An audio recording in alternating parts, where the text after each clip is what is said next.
روئے زمین پر آج سب سے بڑا ظلم فلسطین میں ہو رہا ہے۔ فلسطین میں صدیوں سے آباد عرب باشندوں کو بے وطن کر دیا گیا ہے۔ ایک سازش کے تحت دنیا بھر سے یہودیوں کو لا کر وہاں بسایا گیا اور اسرائیل کی ناجائز ریاست قائم کر کے عربوں پر ظلم و ستم کے پہاڑ توڑ دیے گئے ہیں۔ فلسطین پر عربوں کا حق ثابت کرنے کے لیے درج ذیل نکات تاریخی حیثیت رکھتے ہیں۔ یہ نکات اس تقریر سے اخذ کیے گئے ہیں جو عالم اسلام کے نامور سپوت سعودی عرب کے فرمانروا شاہ فیصل مرحوم نے ایک بین الاقوامی سیمینار میں کی تھی۔ یہودی فلسطین کے اصل باشندے نہیں ہے۔ یہودی دراصل بیرونی حملہ آور تھے جو فلسطین پر طاقت سے مسلط ہونے کے بعد کچھ عرصہ فلسطین میں رہے اور اس کے بعد نکال دیے گئے۔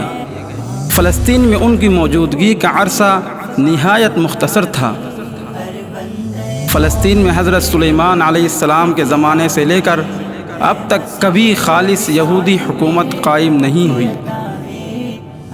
فلسطین میں یہودیوں کی کبھی اکثریت نہیں رہی۔ جب فلسطین سے یہودیوں کو نکال دیا گیا تو اس میں صرف اس کے اصل باشندے ہی رہ گئے جو شروع سے لے کر آج تک وہیں رہ رہے ہیں۔ سالوں کی طویل مدت کے دوران فلسطین میں کبھی کوئی یہودی آباد نہیں رہا۔ عربوں کی حکومت تقریباً 7ویں صدی سے فلسطین میں رہی۔ آج وہاں سینکڑوں تاریخی عمارات موجود ہے جو عرب طرز تعمیر کا نمونہ ہے۔ 355 قبل مسیح کنعانیوں نے اس کو بنایا۔ 1855 قبل مسیح حضرت ابراہیم علیہ السلام یہاں آئے اور یہاں کے بادشاہ سے ملے۔ 931 سے 970 قبل مسیح القدس پر حضرت سلیمان علیہ السلام کی حکومت رہی۔ 587 قبل مسیح وقت نصر کے ہاتھوں یہ تباہ کر دیا گیا اور یہاں کے یہودی قیدی بنا لیے گئے۔ 135 میں رومی بادشاہ حدریان نے یہاں سے یہود کو نکال باہر کیا۔ 636 سے 400 میں القدس بازنطینی استعمار کے زیر نگین رہا۔ 15 ہجری 636 عیسوی میں مسلمانوں نے معرکہ یرموک کے بعد ان علاقوں کو آزاد کرایا۔ 17 ہجری 638 عیسوی میں 3000 صحابہ اکرام نے اسے فتح کیا اور یہاں کے پادری سفر دیوسی نے شہر کی چابیاں حضرت عمر بن خطاب رضی اللہ عنہ کے حوالے کی اور معاہدہ کیا۔ 493 ہجری 1099 میں صلیبیوں نے یہاں پر قبضہ کیا۔ 583 ہجری 1187 عیسوی میں معرکہ حطین میں صلاح الدین ایوبی رحمہ اللہ نے صلیبیوں کو شکست فاش دی اور القدس کو آزاد کرایا۔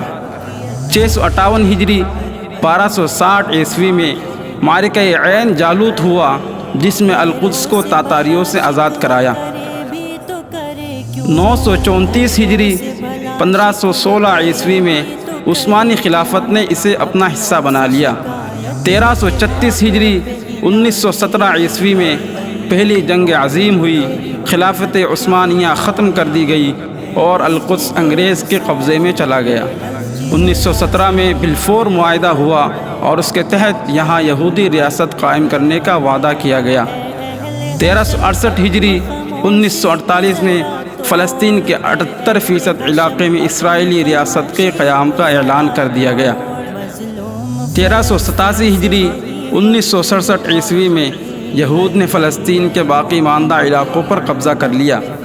1408 ہجری 1987 میں یہودیوں کے خلاف جد و جہد کا اعلان کر دیا گیا۔ پس ان تاریخی نکات کی روشنی میں دیکھا جائے تو یہودیوں کا فلسطین پر کوئی حق نہیں۔